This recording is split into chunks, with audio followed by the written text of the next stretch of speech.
What is going on, everybody? Welcome back. This is Guys That Magic. I'm your host, Dave, and today I'm going to be taking you through another deck tech. This is another one of the brand new legendary creatures just introduced to us from All Will Be One. This is Slobad Iron Goblin. So since the last time we've been to, New Phyrexia, it looks like Slobad may have been a little bit completed. This time around, he's coming back to us as a Phyrexian Goblin Artificer. So our boy here is 2 and a red for a legendary creature, Phyrexian Goblin Artificer. He's a 3/3, and he's got an ability that allows us to tap, sacrifice an artifact, and add an amount of red mana equal to the sacrificed artifact mana value. Spend this mana only to cast artifact spells or activate abilities of artifacts. So essentially what this deck is going to want to do is to get down Slobad relatively early, as well as a ton of small kind of utility artifacts, and then use his ability to help us cheat in some of the much larger things in the deck. And then of course, in the case we ever need to, we can go ahead and off some of the bigger things to make even more mana. With that being said, let's go ahead and dive into the deck. The first couple of creatures that I'm going to talk about are mainly just going to be here as general support creatures. These are cards that we want to see early on in the game. They make for excellent cards for us to be able to just drop down. They don't necessarily have the biggest bodies on them, but they all do wonderful things whenever they die, which is great because that's exactly what we want to see with Slobad. So this first group of creatures are all going to be wonderful sacrifice fodder. The first one is Sad Robot himself, Solemn Simulacrum. This is 4 mana for an artifact creature golem. It is a 2/2 and says whenever it enters the battlefield, you may search your library for a basic land card, put that onto the battlefield tapped, then shuffle, and whenever it dies, you may draw a card. So essentially the way that this deck is going to work, and whenever it comes to all of these creatures, we're going to want to use Slobad to sacrifice these little guys away. In the case of Solemn Simulacrum, we would net 4 red mana, which is a pretty hefty sum, and we would also be able to draw a card off of Solemn Simulacrum dying as well. So a lot of upside to getting rid of some of these creatures. Next up here we have Fillory Familiar. This is 3 mana for an artifact creature fox. It is a 2/2 and says whenever it enters the battlefield you gain 2 life, and whenever it dies, draw a card. Circuit Mender is 3 mana for an artifact creature insect. It is a 2/3 and says whenever it enters the battlefield you gain 2 life. Whenever it leaves the battlefield, draw a card.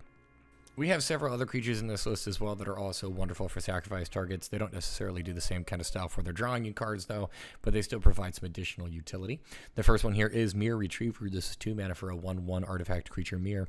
It says whenever it dies, return another artifact card from your graveyard to your hand. So potentially something that was sacrificed earlier, or maybe one of your larger threats that ate a piece of your opponent's removal. Junk Diver is 3 mana for an artifact creature bird. It is a 1/1 with flying and says whenever it dies, return another artifact card from your graveyard to your hand.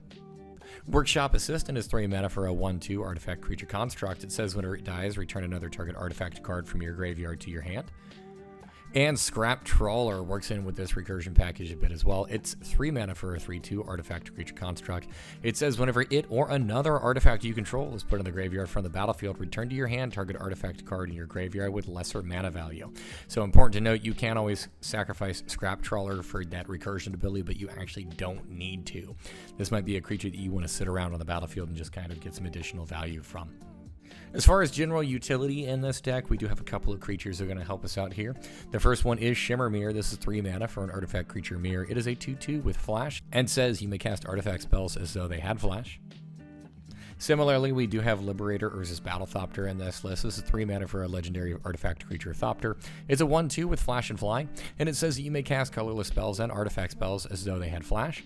It also says whenever you cast a spell, if the amount of mana spent to cast that spell is greater than Liberator Urza Battlethopter's power, put a +1/+1 counter on Liberator. We're not quite there yet, but you are going to notice this deck has a very heavy mana curve. So with that being said, there's a lot of really big drops, whether it be for creatures or for artifacts in this deck. So Liberator Urza's Battlethopter is a great card to get into play early, and then just be able to make sure that this thing gets absolutely gigantic. Canoptic Spider is 5 mana for an artifact creature spider. It's a 4/4 with flying, and it says whenever another non-token artifact creature or vehicle enters the battlefield under your control, draw a card.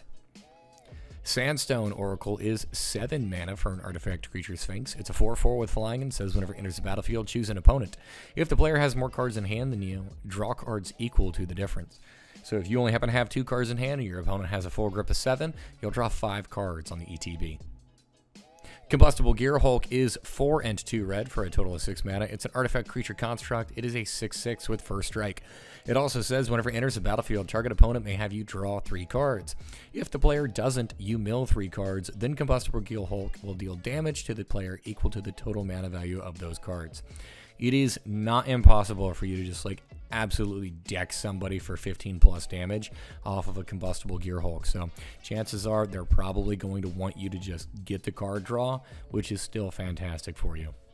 As far as some of those gigantic creatures we have alluded to up to this point, let's go ahead and talk about some of the creatures you want to cheat into play as soon as you possibly can. They're going to be the Haymakers and really help you win the game. The first one here being Wurmcoil Engine. This is 6 mana for an artifact creature, Phyrexian Worm. It is a 6/6 with Death Touch and Lifelink. It says whenever it dies, you create a 3/3 Phyrexian Worm artifact creature token with Death Touch and a 3/3 colorless Phyrexian Worm artifact creature token with Lifelink. So not only is it a big beater in and of itself, it also leaves behind some pesky creatures for your opponents to deal with. Very similarly, we are also going to be throwing in Triplicate Titan. This is 9 mana for an artifact creature Golem. It is a 9/9 with Flying, Vigilance, and Trample. It says whenever it dies, you create a 3/3 colorless Golem artifact creature token with Flying, a 3/3 colorless Golem artifact creature token with Vigilance, and a 3/3 colorless Golem artifact creature token with Trample. And then, of course, we do have another creature in this list that is a big body in and of itself that leaves a lot of other bodies behind, and that is Phyrexian Triniform. This is 9 mana for an artifact creature Golem. It is a 9/9. It says whenever it dies, you create 3/3 colorless Golem artifact creature tokens, and it has an encore of 12 mana. For those of you who are unfamiliar with it or maybe have forgotten, it says exile this card from your graveyard. For each opponent, create a token that attacks that opponent this turn if able. They gain haste, sacrifice them at the beginning of the next end step, and activate only as a sorcery. So you'll get a couple of extra tokens floating around after you've just smashed in with a 9/9. So absolutely fantastic card and great token maker. We're going to be throwing Metalwork Colossus into this list. It is 11 mana for an artifact creature construct. It's a 10/10. It says this spell costs X less to cast, where X is the total mana value of non-creature artifacts you control. We have a ton in this list, so Metalwork Colossus will probably never actually cost you 11. It also says that you can sacrifice 2 artifacts and return Metalwork Colossus from your graveyard to your hand. So a nice little piece of added-in recursion. I can't have a list like this without the OG kind of like go-to mono red artifact general, and there's going to be Bosch Iron Golem. This is 8 mana for a legendary artifact creature Golem. It is a 6/7 with Trample, and it has an ability that allows you to pay 3 and a red to sacrifice an artifact, and Bosch Iron Golem deals damage equal to the sacrificed artifact's converted mana cost to any target. Feel free to sacrifice away one of our larger creatures and just smack somebody for a ton of damage. As far as some of our more fun toys that we want to get into play as early as possible, the first one here being Mycosynth Golem. This is 11 mana for an artifact creature Golem. It is a 4/5, so it's very small for that overall cost, but it does say that it has affinity for artifacts, meaning that it costs 1 less to play for each artifact that you control. The real upside on this card, however, is that artifact creature spells you play have affinity for artifacts. So if this thing is in play and you happen to have maybe 4 or 5 artifacts already in play, all of a sudden, all of your big artifact creatures are going to be getting this massive reduction in cost. Mycosynth Golem is an absolute powerhouse for your deck, and it really turns on the deck in terms of its overall power level. You can just start to dump your hand with these massive threats. We have 3 other gigantic cards that I want to talk about, and all 3 of these are going to be really the big game winners for you. The first one here being Darksteel Colossus. This is 11 mana for an artifact creature Golem. It is an 11/11 with Trample and Indestructible. It says that if it would be put into a graveyard from anywhere, reveal it and shuffle it back into its owner's library instead. So if you need to, if your opponents plan on trying to exile this thing out, you can sacrifice this away with your commander, generate that 11 red mana, and then hopefully be able to draw back into it later on. Cityscape Leveler is 8 mana for an artifact creature construct. It is an 8/8 with trample and says whenever you cast it or whenever it attacks, destroy up to one target non-land permanent, and its controller creates a tapped Power Stone token. This also has an Unearth of 8. If you're unfamiliar or don't remember, Unearth allows you to cast this from your graveyard. It'll gain haste, and then you'll exile it at the beginning of next end step. Luckily for you, however, you do happen to have a way to sacrifice this away so you don't exile it. Well, assuming that you get your commander in play. Blightsteel Colossus is 12 mana and is an artifact creature golem. It is an 11/11 with trample, infect, and indestructible. It says that if it would be put into a graveyard from anywhere, reveal it and shuffle it back into its owner's library instead. Blightsteel Colossus is a absolute wrecking ball in a deck like this and has the potential to just one-shot players. As far as some of the other artifact creatures included in the list, we do have 2 that are going to be dedicated just kind of to removing some of our opponent's things. The first one here being Meteor Golem. This is 7 mana for an artifact creature golem. It is a 3/3, and it says whenever it enters the battlefield, destroy target non-land permanent an opponent controls. So makes for a really good drop to just be able to kill off one of our opponent's things. And the body on this, although not necessarily the most important or impressive, it is nice to be able to sacrifice this later on for 7 red mana. Steel Hellkite comes in here at 6 mana. It is an artifact creature dragon. It's a 5/5 with flying. You can pay 2 mana to give it +1/+0 until end of turn, or you can pay X mana to destroy each non-land permanent with mana value of X whose controller was dealt combat damage by Steel Hellkite this turn, and activate only once each turn. Steel Hellkite is a pseudo-functional sweeper effect for you. It does a really good job up against token decks, making sure that your big fatties are going to be able to get in and they won't have those chump blockers. It also helps to just get rid of any kind of specific pesky permanent that your opponent might have that is interfering with your overall game plan. Now, I did already talk about some of the gigantic creatures that are included in this list. We do have a couple of other cards that are going to help to make sure that we get them out a little bit on the earlier side, aside from just our commander. The first one here being Joyra is familiar. This is 4 mana for an artifact creature bird. It is a 2/2 with flying and says that historic spells you cast cost 1 less to cast. Historic spells, by the way, are artifacts, legendaries, and sagas. Foundry Inspector is 3 mana for an artifact creature construct. It is a 3/2 and says artifact spells you cast cost 1 less to cast. And Iron Mirror is 2 mana for a 1/1 artifact creature mirror that you can tap to add 1 red mana to your mana pool. So this next group of creatures, although not artifact creatures, are going to be able to still help support us in other areas of need. So the first creature we're going to go ahead and talk about here is Treasure Nabber. This is 2 and a red for a creature goblin rogue. It's a 3/2 and says whenever an opponent taps an artifact for mana, gain control of that artifact until the end of your next turn. So we can steal their things, hopefully sacrifice it away with Slobad, making sure that we not only get to tap it for mana, but then also using Slobad to help us ramp as well. Treasure Nabber is a huge pain in the ass for our opponents. Hellkite Tyrant does a wonderful job of stealing our opponent's toys as well. This is 4 and 2 red for a total of 6 mana. It's a creature dragon. It's a 6/5 with flying and trample and says whenever it deals combat damage to a player, gain control of all artifacts that player controls. It also says at the beginning of your upkeep, if you control 20 or more artifacts, you win the game. So it does have an alternative win condition in there. I will be completely honest, I don't think I've ever won a game or seen anybody win the game based off of a Hellkite Tyrant's second ability, but being able to steal all their artifacts is very powerful. For a single red mana, we have Goblin Welder. This is a creature goblin artificer. It is a 1/1 that you can tap, and it says choose target artifact a player controls and target artifact card in that player's graveyard. If both targets are still legal as this ability resolves, that player simultaneously sacrifices the artifact and returns the artifact card to the battlefield. So the way that this works is it will allow you to kind of swap one of your things out. You can get rid of one of the smaller things and recur one of the bigger things. In the case your opponents do have maybe a gigantic or really pesky artifact, I guess you can always use this up against them, assuming that they happen to have another artifact in their graveyard. So you can kind of do a little bit of a switcheroo on them too. So mainly going to be wanting to do this for you to make sure that you get some recursion value though. Felden of the Third Path costs 1 and 2 red for a legendary creature human artificer. It is a 2/3 that you can pay 2 and a red and tap it to create a token that's a copy of target creature card in your graveyard, except it is an artifact in addition to its other types. It gains haste and sacrifice it at the beginning of the next end step.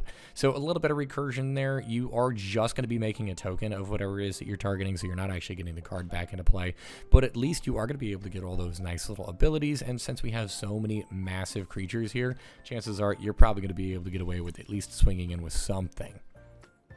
Lastly, we have Goblin Engineer. This is 1 and a red for a creature or Goblin Artificer. It's a 1/2 and says whenever it enters the battlefield, you may search your library for an artifact card, put the card into your graveyard, then shuffle your library. You can also pay a red and tap it to sacrifice an artifact and return target artifact card with converted mana cost of 3 or less from your graveyard to the battlefield. So the reason why this is really important, once again, is just because this is going to allow you to have a little bit of extra flexibility and a little bit more recursion. Plus, Goblin Engineer is a tutor in and of himself. Do keep in mind, he doesn't put the thing into your hand. He's going to dump it into the graveyard, so you will need to be able to get it out of there later on, but he provides that outlet for you. So that is going to wrap it up for the creatures that are going to help smooth out this deck. Next up, we're going to dive in and talk about some of the instants and sorceries here. We are going to be playing in mono red, which means we are sadly going to be playing around with a couple of weaknesses for this list. One of the first things here being is there is only a single board wipe, and this comes in the form of Blasphemous Act. Blasphemous Act is 8 and a red for a total of 9 mana. It's a sorcery and says it costs 1 less to cast for each creature on the battlefield. It also says it deals 13 damage to each creature. That hopefully should be big enough to take care of just about every creature in play. Blasphemous Act never costs 9 mana though, so if the mana value on this card does scare you away, just keep in mind this thing almost always only costs like between 1 and 3 whenever you actually do need the board wipe. We have a couple of cards in here that are going to be designed to help us out with our card draw or just kind of general card filtering. The first one here being Faithless Looting. This is a single red mana for a sorcery that says draw 2, then discard 2, and it's got a flashback of 2 and a red so that you can cast it a second time from the graveyard. Big Score is 3 and a red for an instant. It says as an additional cost to cast this spell, you must discard a card. It says draw 2 cards and create 2 treasure tokens. So a little bit of card filtering as well as some ramp.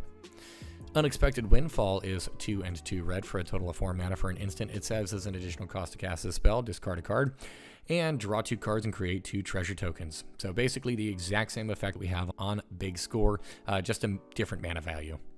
We're also going to include Wheel of Misfortune in this list. This is 2 and a red for a sorcery. It says each player secretly chooses a number 0 or greater, then all players reveal the numbers simultaneously and determine the highest and lowest numbers revealed this way. Wheel of Misfortune deals damage equal to the highest number to each player who chose that number. Each player who didn't choose the lowest number discards their hand, then draws 7 cards. Wheel of Misfortune, kind of a fun little sub-game that you'll end up playing whenever you do use this card. Hopefully you can use this to refill your hand. Hopefully this isn't actually going to just like hurt you, but there is always the chance of that. Super fun card. Just make sure that you play this whenever you are in a good spot to do so. Lastly, here we have Jeska's Will. This is 2 and a red for a sorcery. It says choose 1, and if you control your commander, as you cast a spell, you may choose both. Luckily for us, Slobad is relatively cheap, so chances are we probably will actually have him in play. The first mode here says add a red mana to your mana pool for each card in target opponent's hand. The second mode says exile the top 3 cards of your library. You may play them this turn. So a little bit of ramp, a little bit of card advantage. Just keep in mind with this card, you do have a lot of really expensive mana value cards in this list, so there is the chance that you may not be able to cast all 3 of the cards that you exiled. We're going to be running a single tutor in this list. This is Gamble. It is a single red mana for a sorcery. It says search your library for a card, put the card into your hand, then discard a card at random, then shuffle. The reason why I feel totally fine including Gamble on this list is because we do have a pretty decent amount of recursion. So in the case we do end up whiffing and discarding the card that we just went to go tutor for, hopefully we can get it back later on. Speaking about some of that recursion, the next 2 sorceries we talk about are going to help us out there. The first one here is Trash for Treasure. Trash for Treasure is 2 and a red for a sorcery. It says as an additional cost to cast this spell, you must sacrifice an artifact. It also says return target artifact card from your graveyard to the battlefield. So this just directly trades. Gonna dump something into your graveyard and also grab something from the graveyard, put it right into play. So Trash for Treasure, very powerful card. We also have Scrap Mastery. This is 3 and 2 red for a total of 5 mana. It's a sorcery that says each player exiles all artifact cards from their graveyard, then sacrifice all artifact cards they control, then put all cards they exiled this way onto the battlefield. So if you happened to maybe, I don't know, have suffered through a couple of board wipes, maybe you've got a lot of big creatures in your graveyard, you've got a lot of those artifacts that are starting to pile up in there. Scrap Mastery is a way for you to be able to just absolutely wreck somebody. Potentially make sure that you strip your opponents of their mana rocks while also recurring all those massive cards that we had already kind of cycled through earlier on in the game. So Scrap Mastery is a super powerful card in this list. We have 2 dedicated removal cards here. The first one being Wild Magic Surge. This is 2 red mana for an instant. It says destroy target permanent and opponent controls. Its controller reveals cards from the top of his or her library until they reveal a permanent card that shares a card type with that permanent. They put the card onto the battlefield and the rest on the bottom of their library in a random order. So you're not necessarily just getting rid of something. Do keep that in mind. They are going to pull something else out. Wild Magic Surge is a great card in the case that you need it. You can get rid of whatever is really hurting you. Just keep in mind, there is the possibility that they just flip into something that is just as annoying or potentially powerful. You're just kind of banking on the fact that you're going to use this on their best thing and then just hope that they don't get their next best thing. Chaos Warp is 2 and a red for an instant. It says the owner of target permanent shuffles it into their library, then reveals the top card of their library. If it is a permanent card, they put it onto the battlefield. This one is nice because there is a little bit of a whiff potential there. If you get rid of a, say for example, a creature, and then they flip over a card that was like a sorcery, they don't really get any benefit from Chaos Warp. There is, however, similarly to Wild Magic Surge, potential chance for them to flip over into something even more powerful, or if you are like me, they will actually just flip into the exact same card that they just shuffled their deck to get rid of. So, I don't know. That's just my luck with Chaos Warp, but it is still, nevertheless, a very powerful card. All right, there are a ton of non-creature artifacts that we've got to talk about, some ways that we're going to go about supporting this deck. The first group that we are going to go over, though, are all going to be mana rocks. So we are going to be including Soul Ring, Arcane Signet, Thought Vessel, Mind Stone, all on this list. I do have Fire Diamond in here as well. That's 2 mana for an artifact enters battlefield tapped. You can tap it for a red mana. This whole cycle of cards is actually far from my favorite. Generally speaking, I don't like them, but seeing as how we are in a monocolor deck, I do think Fire Diamond probably does need to be in this list. I'm also going to be throwing in Worn Power Stone, another card that generally speaking I'm actually not the biggest fan of, but it helps us out in a list like this. It is 3 mana for an artifact that enters the battlefield tapped and then can later on tap to add 2 colorless to our mana pool. That 2 colorless is a nice little bit of ramp, especially with just how expensive some of our creatures are. So Worn Power Stone, I think, does warrant a spot here in this list. We do have Expedition Map, which is a single mana for an artifact that you pay 2 mana and tap it and sacrifice it to search your library for a land card, reveal it and put it in your hand, then shuffle your library. This is actually really important in this list, and we're going to talk more about why this is important later on whenever we get to the lands. We also are going to be running Gilded Lotus in this list. This is 5 mana for an artifact that you can tap to add 3 mana of any one color. I love the ramp on this card. I also love the fact that if we do need to get rid of this, or Slobad's ability to just give us one gigantic boost, it does kind of like Tutor ramp us by 8 mana in a single turn. If we tap this down for 3 red and then sacrifice this for 5 more red, it's a pretty significant boost over the course of just like a single instance. Gilded Lotus also, however, it is a bit more on the expensive side, so you might actually need to use Slobad's ability just to get this thing in play. And then lastly, we do have Caged Sun here. This is 6 mana from an artifact. It says whenever it enters the battlefield, choose a color. You're always going to pick red. It says creatures you control of the chosen color get +1/+1, and whenever a land's ability causes you to add 1 or more mana of the chosen color, add an additional mana of that color. So all of your mountains now will be able to tap for 2 red instead. We have a couple heavy hitters for non-creature artifacts. The first one here is Spine of Ish-Sah. This is 7 mana for an artifact that says whenever it enters battlefield, destroy target permanent, and whenever Spine of Ish-Sah is put into the graveyard from the battlefield, return Spine of Ish-Sah to its owner's hand. This is such a powerful card with Slobad. The reason why I mention this is you pay 7 mana, you get the ETB on this, you then sacrifice this to Slobad, which will give you 7 mana, and this goes back to your hand. So you can just drop this a second time to get rid of another one of your opponent's things, and it just says destroy target permanent. you can wipe your opponent's lands with this card. Spine of Ishsaw is a huge problem in this list. Next up, we have Portal to Phyrexia. This is 9 mana for an artifact. It says whenever it enters the battlefield, each opponent sacrifices 3 creatures. It also says that at the beginning of your upkeep, put target creature card from a graveyard onto the battlefield under your control. It's a Phyrexian in addition to its other types. So this is really expensive. However, it is removal and constant recursion that your opponents are going to have to be able to fight through. Plus, you're going to be able to take their best things from their graveyards and be able to just drop it into play. Or in the case that maybe you have some of the big fatties that we talked about earlier sitting inside your graveyard, you can just keep putting them back into play. We also have Mirage Mirror here. This is 3 mana for an artifact that you can pay 2 mana and have it become a copy of target artifact, creature, enchantment, or land until end of turn.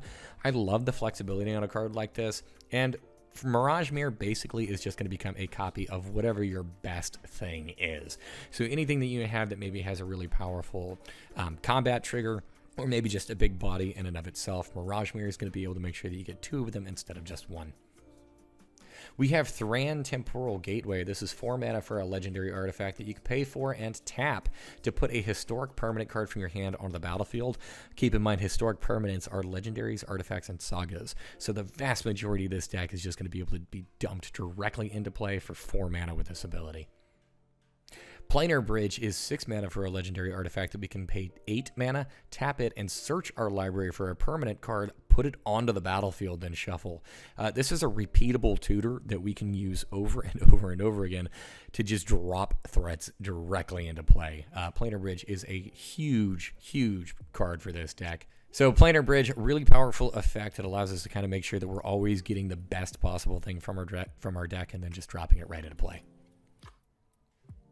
The last heavy hitter here we have is Darksteel Forge. This is 9 mana for an artifact. It says artifacts you control are indestructible. So really difficult for opponents to just kind of work around and make sure that they get rid of. In addition, it means almost all of our permanents are just going to become a huge pain in the butt. We do have a single non-creature artifact in this list that I do want to bring up that's great for us to sacrifice away, and that is Ichor Wellspring. It's 2 mana for an artifact that says whenever it enters the battlefield or is put into the graveyard from the battlefield, you'll draw a card.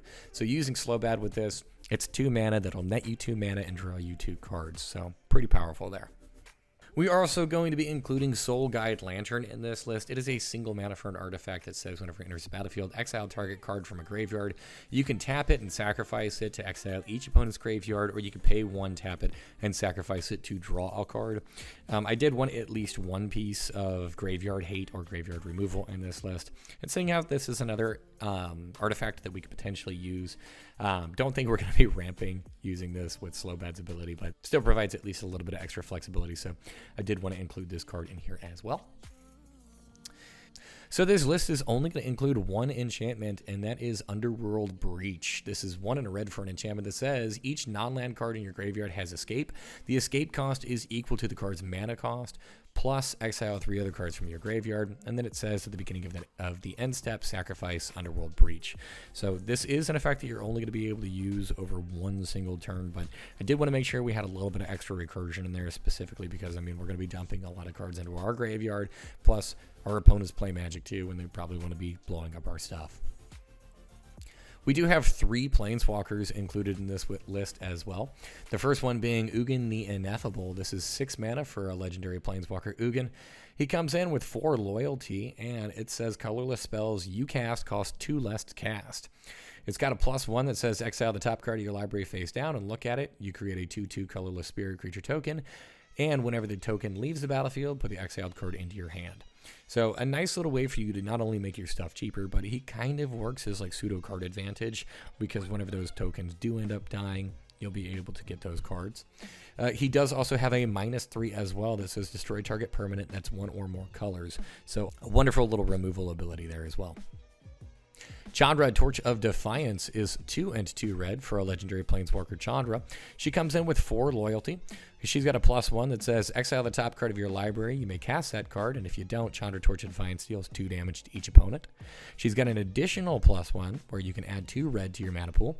She's got a -3 that allows you to deal 4 damage to target creature. And she's got a -7 that says you get an emblem with whenever you cast a spell. This emblem deals 5 damage to any target. So nice little piece of repeatable removal on her. And then I did want an additional piece of ramp in here too. So adding that extra 2 red pips is kind of nice for that, for the second +1. Lastly, we couldn't have a mono red artifact deck without them. We do have Duretti Scrap Savant in here. This is 3 and a red for a Planeswalker that comes in with 3 loyalty. Its first ability is a +2 that says discard up to 2 cards and draw that many cards.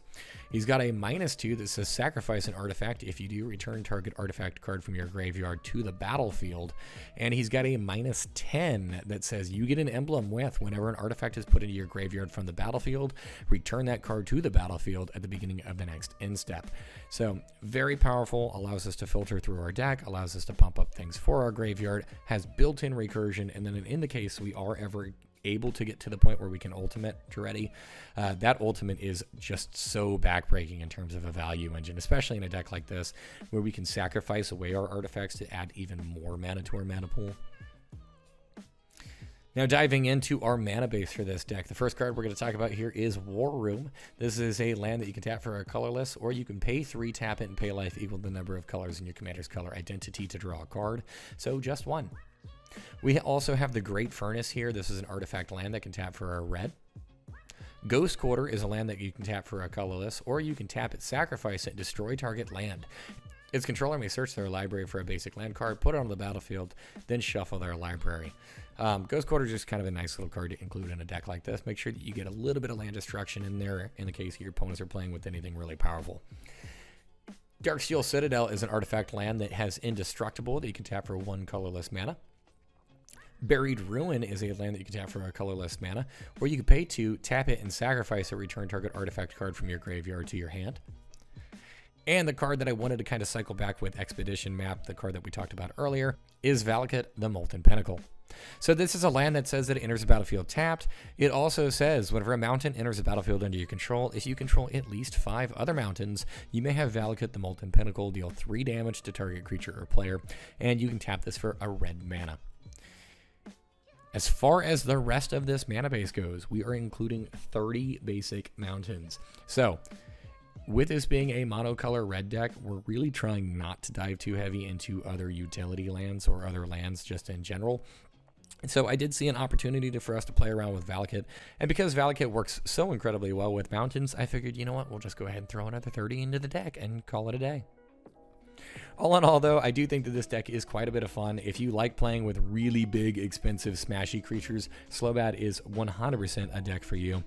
This deck also has a very solid recursion package that's embedded into it as well. So if you like to make sure that you're playing around with kind of some graveyard strategies, this is another thing that might be appealing to you.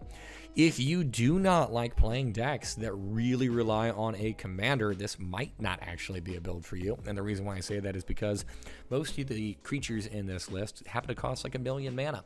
So if Slobad is not in play, or if your opponents have managed to kill him a couple of times, this deck does have a tendency of kind of tripping over itself. But then again, most commander decks do whenever the commander is just not a factor.